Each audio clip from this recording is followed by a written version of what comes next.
Assalamualaikum warahmatullahi wabarakatuh. Hai semua, di video kali ini saya akan membahas materi limit fungsi aljabar. Selamat menyimak ya. Sebelum ke pembahasan, saya akan memaparkan standar kompetensi pada materi limit fungsi aljabar. Di antaranya adalah menjelaskan limit fungsi aljabar, fungsi polinom, dan fungsi rasional secara intuitif dan sifat-sifatnya, serta menentukan eksistensinya.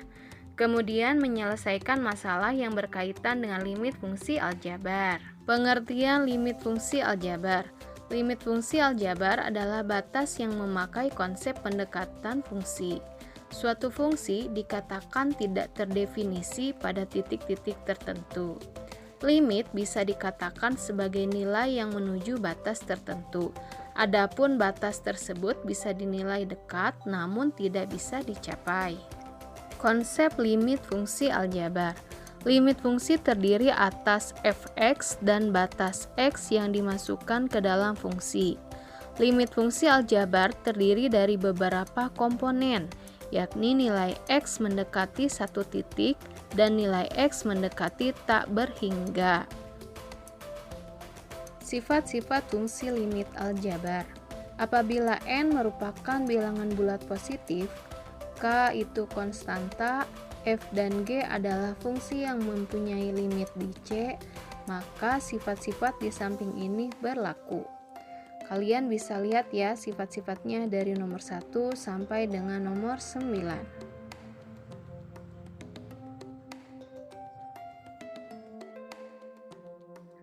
Menentukan nilai limit fungsi aljabar. Nah, setelah kalian menyimak tentang sifat-sifat limit fungsi aljabar, di sini ada cara untuk menentukan nilai limit tersebut. Yang pertama adalah cara substitusi. Cara substitusi ini langkahnya dengan mengganti peubah yang mendekati nilai tertentu dengan fungsi aljabarnya. Berikut adalah beberapa contoh yang dapat dipahami. Contoh dan pembahasan. Tentukan nilai limit fungsi aljabar berikut. A.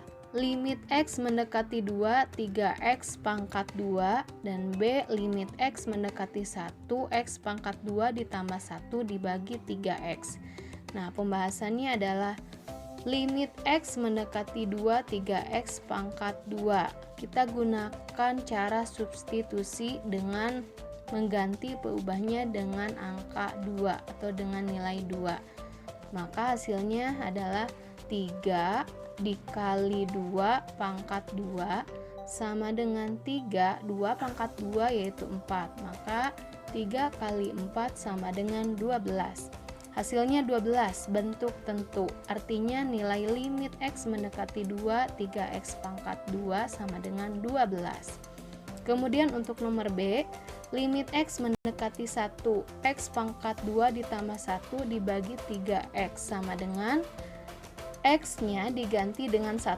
Maka 1 pangkat 2 ditambah 1 dibagi 3 dikali 1 sama dengan 1 pangkat 2, 1 ditambah 1 yaitu 2. Kemudian 3 dikali 1 sama dengan 3. Maka hasilnya 2/3 bentuk tentu. Artinya nilai limit x mendekati 1, x pangkat 2 ditambah 1 dibagi 3x sama dengan 2/3. Kita lanjutkan contoh untuk nomor C. Limit x mendekati 2, 3x dikurangi 2 dibagi x dikurangi 2 sama dengan, seperti biasa kita ganti x-nya dengan 2. Maka 3 dikali 2 dikurangi 2 sama dengan 4 dibagi 2 dikurangi 2 sama dengan 0. Maka hasilnya 4 dibagi 0 itu adalah tak hingga. Hasilnya bentuk tentu. Artinya nilai limit x mendekati 2, 3x dikurangi 2 dibagi x dikurangi 2 sama dengan tak hingga. Kemudian untuk yang nomor D, limit x mendekati negatif 1, x ditambah 1 dibagi 2x dikurangi 1 sama dengan x-nya kita ganti dengan negatif 1. Negatif 1 ditambah 1 sama dengan 0. Kemudian dibagi 2 dikali negatif 1 yaitu negatif 2, dikurangi 1 menjadi negatif 3. 0 dibagi negatif 3 sama dengan 0 ya. Yaitu hasilnya 0 bentuk tentu, artinya nilai limit X mendekati negatif 1, X ditambah 1 dibagi 2X dikurangi 1 sama dengan 0. Terakhir, limit X mendekati 1, X pangkat 2 dikurangi 1 dibagi X dikurangi 1 sama dengan 1 pangkat 2 dikurangi 1 itu 0, 1 dikurangi 1 itu juga sama 0, maka 0 dibagi 0 itu bentuk tak tentu, sehingga fungsinya harus diproses lagi.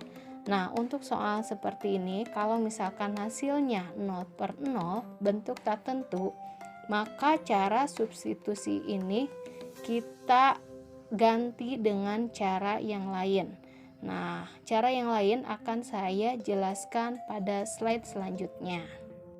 Menentukan nilai limit fungsi aljabar dengan cara pemfaktoran.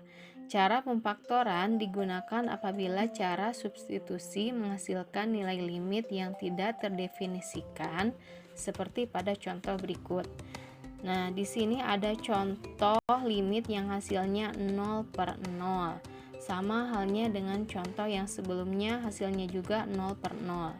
Nah, cara pemfaktoran dilakukan dengan langkah menentukan faktor persekutuan antara pembilang dan penyebutnya.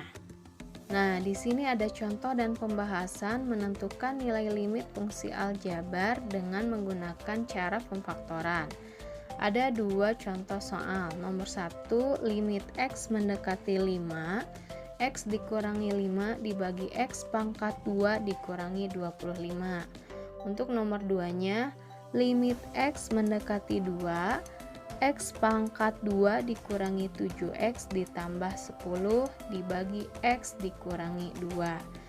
Nah, untuk jawabannya ini nomor 1, limit X mendekati 5, X dikurangi 5 dibagi X pangkat 2 dikurangi 25 sama dengan, kita tetap tulis lagi limit X mendekati 5. Kemudian kita tetap tulis X dikurangi 5. Nah, untuk penyebutnya atau di bagian bawahnya kita faktorkan, kita jabarkan. X pangkat 2 dikurangi 25 menjadi X dikurangi 5 dikali X ditambah 5. Sama dengan, tetap kita tulis lagi limit X mendekati 5. Kita lihat di bagian atas dan di bagian bawah ada yang sama, kita bagi. X dikurangi 5 ada yang sama di bawahnya yaitu X dikurangi 5, kita bagi menjadi 1. X dikurangi 5 dibagi X dikurangi 5 adalah 1.